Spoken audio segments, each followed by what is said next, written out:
This video is going to provide a brief overview on intersectionality and identity.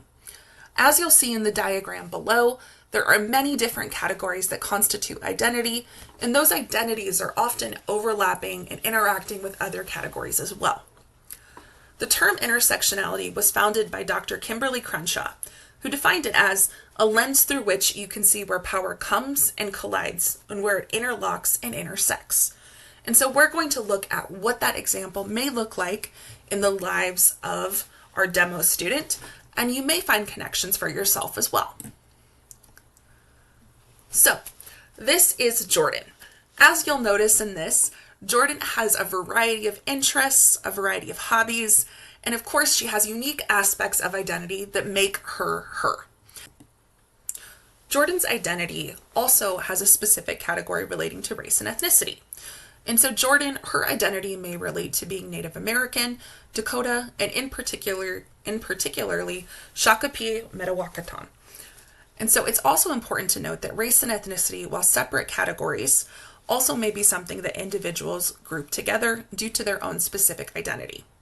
Also, it is important to note that tribal affiliation is a national/political status, as tribes are sovereign nations.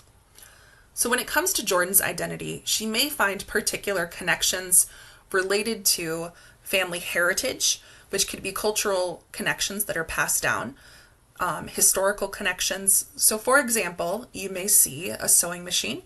So sewing may have been something that is passed down for many generations in Jordan's family.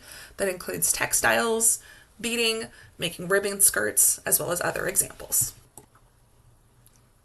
Another aspect of Jordan's identity may relate to gender.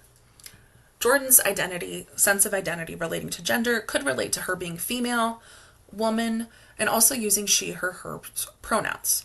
Some examples of things she may enjoy that connect with her gender may relate to being a mother.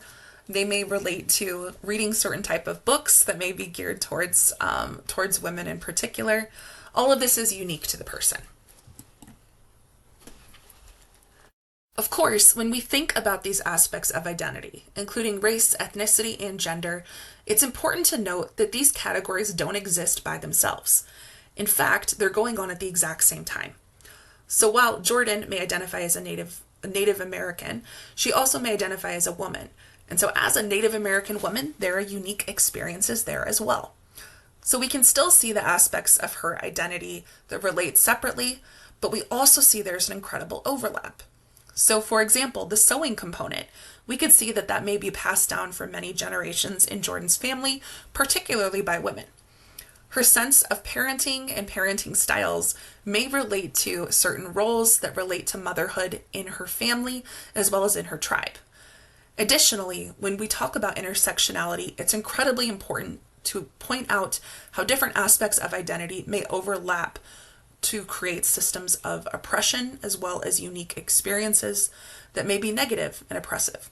And so the MMIR movement, or MMIP, or MMIW, relates to missing and murdered Indigenous relatives. And this primarily focuses on Native American women.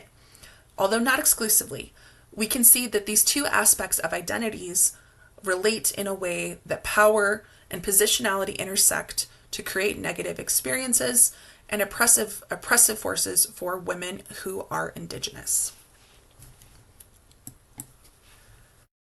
It's also important to note that there are other categories going on in Jordan's identities as well as in our own. So health may be another area that intersects. And in the health area, we can see items like social media, animals, as well as other items that intersect. Maybe it's Jordan's love for dancing that intersects with gender. Maybe it's her enjoyment of fishing that relates to cultural connections with her family.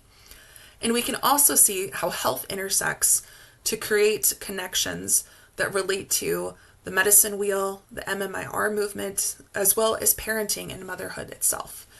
So these categories are influenced by so many other areas in our lives.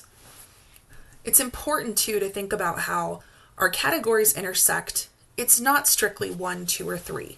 Instead, there are a wide variety of aspects of our identity, as well as in Jordan's in this example, that intersect to create unique experiences, as well as systems of oppression. Our students, as well as individuals and ourselves, can relate because each of us has an aspect of identity that interplays with other aspects of our identity. And it's also important to be aware of how these items collide and intersect, as no two people have the exact same set of experiences.